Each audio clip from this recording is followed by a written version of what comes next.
Moin, liebe Lüd. Ich bin hier in Arf und wir haben just an Sündern ein hele riesengroßes Programm achter uns bräucht. Ich habe das Ganze moderiert.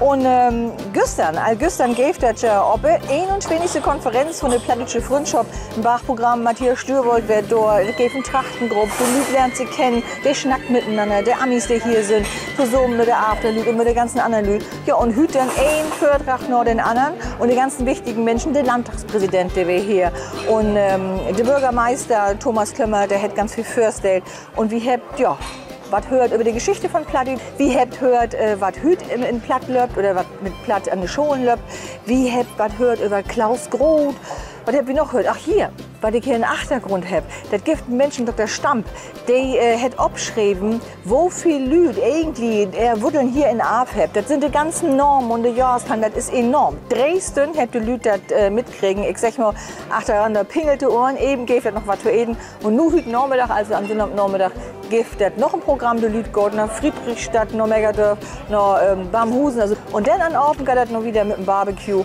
und morgen gibt es einen Gottesdienst. Und das ist irgendwie fulminant, dass über so viele Genres diese Freundschaft wassen ist. Und ja, ich hoffe, das geht noch ein paar Jahre so wieder.